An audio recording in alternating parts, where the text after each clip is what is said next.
What's going on, everybody? This is Matt with That Jeep Adventure, and today I want to talk about a really cool upgrade to our AMC20 rear end.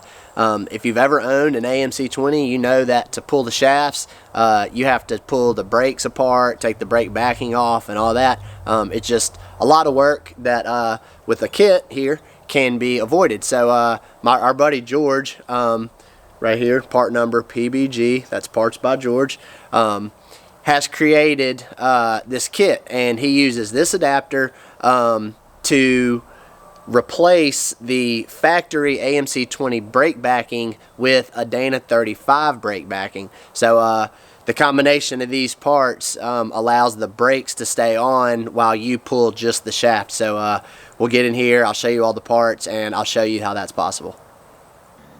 First, I want to show you all the parts that the kit comes with. You can get the kit with or without brake backing. So if you need to save a little money, or you know where to find the brake backings, or you already have some, these are Dana 35 backing plates from an 84 to 89 Cherokee or an 87 to an 89 Wrangler. It's the exact same backing plate as the AMC20. It just has a larger center hole diameter. Next, we have the inner oil seal. It's the same as the factory oil seal. And then below that we have the new outer oil seal, which fit in the adapters, which are the gold pieces. That is the part that makes this whole kit possible.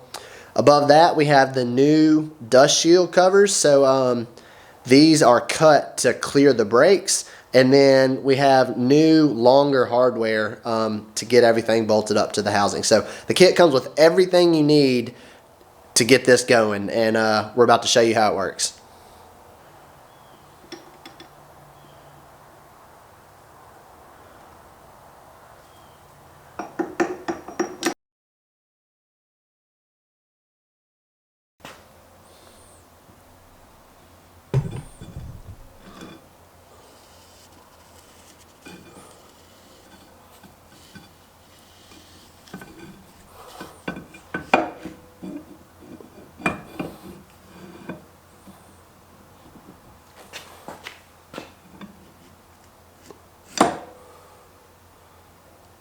Alright, that's her.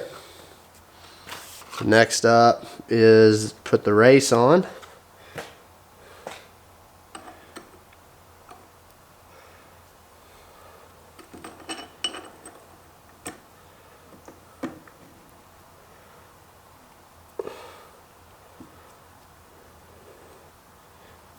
Now that we got the shaft in, we didn't need shims, so we go now to the backing plate with the adapter and our dust shield over it with the new hardware. So that's the next step.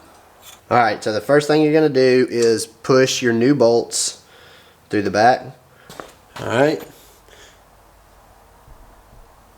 Put a little bit of light grease on our seal.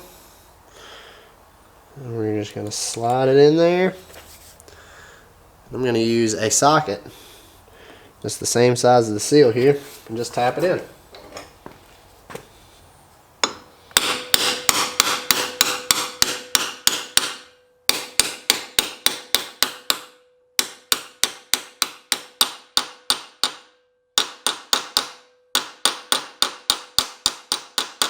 Alright.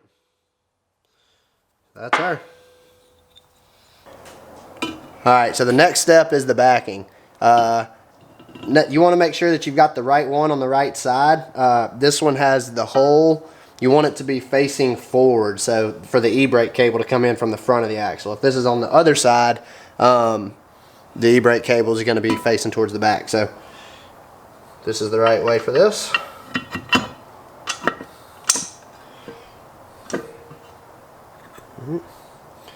And then our adapter.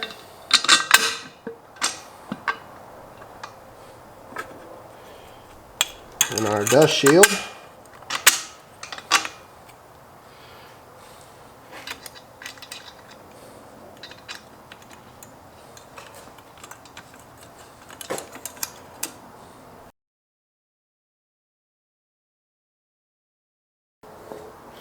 Alright, then we put our wheel cylinder on next.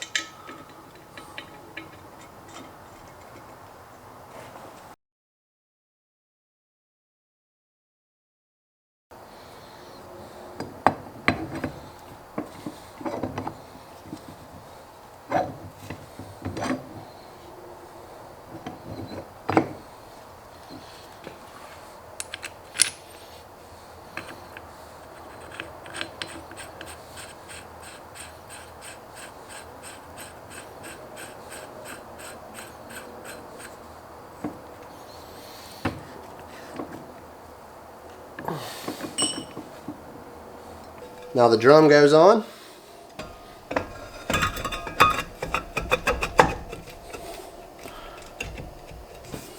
Just like that, finished up. Once the axle is back under the Jeep, this will get tightened to like 250 foot-pounds. So we're just gonna leave this kind of hand tight for now, and then get it attached to the frame and get this tightened up later.